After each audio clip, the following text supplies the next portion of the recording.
MILFs, milkers, melons. At times of war, there's always been one thing that brings us together, but recently I had a moment that made me feel conflicted. One day I went to check out this manga called Dandadan, and things were going quite nicely until I came across this page. A young high schooler named Ken goes to an abandoned building to find haunted spirits.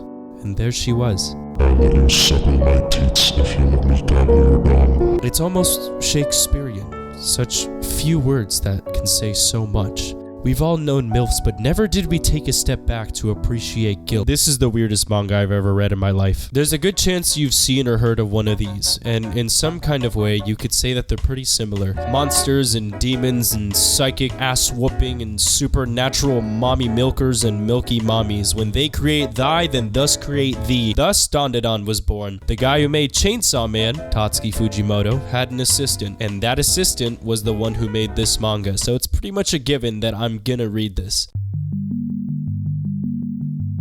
Dandadan is about two high schoolers that have conflicting supernatural beliefs. Ken Takamura is your typical shut-in nerd who thinks that UFOs are real, and Momo's a short-tempered e-girl that believes in ghosts and spirits because her grandma is a fortune teller. After talking some smack and saying that their beliefs are bullshit, they place a bet by each of them going to a different haunted location. Whoever can prove that aliens or ghosts are real wins the bet. Ken goes to an abandoned tunnel and Momo goes to a haunted building, which then leads us back to this masterpiece. And that by far is the least strange part, because after this, while that's happening, Momo's confronted by three psychic aliens that capture her into a spaceship, because apparently they're UAPs, not UFOs, and try to literally probe her so that they can repopulate their alien civilization. And trust me, it gets even weirder, because remember Ken? Well, he somehow managed to fuse himself with this turbo granny, so now he's half human, half grandma, and then goes to fight off aliens. And during all this, Momo awakens these psychic abilities that prevent these aliens from taking away her private parts. That was just the first chapter. You're yet to meet the 60-foot-tall wooden sumo wrestler, the demonic acrobatic dancer that shoots out hair strings. Remember Granny? She fuses with a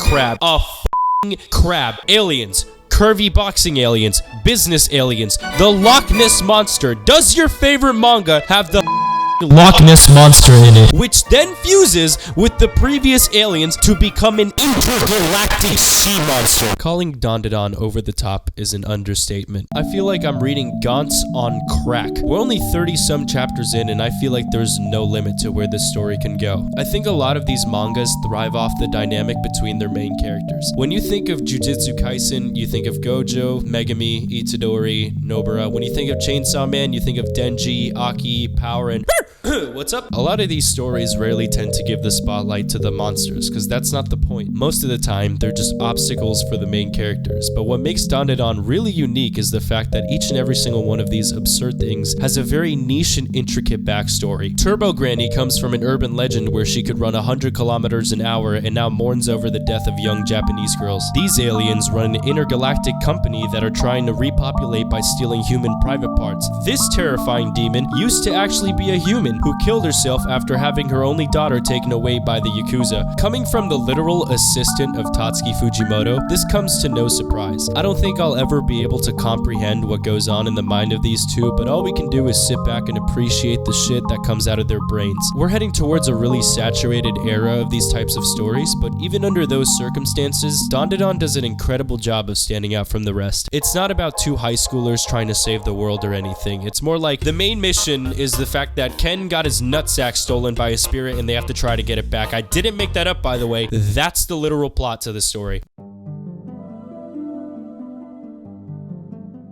Before this, I'd never heard of Yukinobu Tatsu, but holy shit, I don't know how they're gonna be able to make an anime adaptation out of this. Some of these monsters have some of the most ridiculously detailed and gruesome designs that have genuinely blown me away, which brings me to my next point. Yes, the art's incredible, but holy shit, does Yukinobu know how to make a setting. And when I'm talking about setting, I don't mean changing your graphic settings to low because you're poor. I mean scenery, environment. You can turn the page and sometimes come across an entire panel that's dedicated to how the setting is designed. It's very important that you know this because it's usually indicating that some shit's about to go down. Dandadan does an insane job of working around a certain atmosphere and having the characters actually think of their surroundings. In chapter 19, In chapter 19, Ken and Momo's high school hallways get flooded with water, and you may not know anything about fighting, but a lot of shit changes when you're trying to punch something that's underwater. So Momo came up with the idea of taking off their uniforms because it would slow down their swimming. This may sound like fan service, but if any of you have actually ever been on a swim team, you'd know that drag is something that actually a lot of people take into consideration too. It's just weird niche details like this that lead to super creative ways they come up with beating this Loch Ness monster. Like, if you put me in this situation, there's not a single bit of me that would think to grow psychic hands that will continuously squeeze me through the water to create momentum and then turn me into some kind of underwater torpedo. There's very few manga that are willing to put a lot of detail into the setting of a story. It's just the background, like who gives a fuck. But when it's done right, it makes things feel a lot more tangible. This manga has a lot going for it, but I guess my only criticism would be that you can often tell when a mangaka writes themselves into the main character of a story. And in Dandadan, it just happens a little bit too often. Like, alright, maybe once in a millennia, you can somehow have a skirt girl trip over and accidentally somehow kiss you. But for this dude, this shit happens weekly. Listen, I'm a degenerate, alright? I can indulge in a little bit of fan service here and there. I'll say it. If none of what I mentioned earlier is gonna make you read this manga, then let me just introduce you to Momo's grandma. Now, we have prior experiences with grandmothers in this story, so when Momo brings up the fact that her grandma is a super strong psychic, I'm picturing this. But what I didn't expect was for her to look like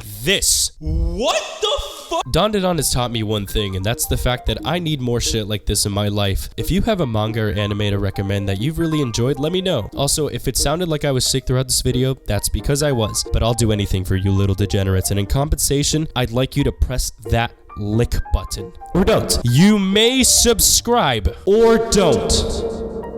But yeah, thanks for watching. Read Dandadan. Hey guys, it's me, post-editing. I just wanted to give a shout out to Kyle Robes because I used one of his songs from his Chainsaw Man video and I thought it was pretty sick. He's like another anime video essay type of guy, but he makes his own songs, which is fucking ridiculous. I don't even know how somebody can do that because video essays already take so long. So to make your own music for the video, just for the video. Anyways, yeah, shout out to him.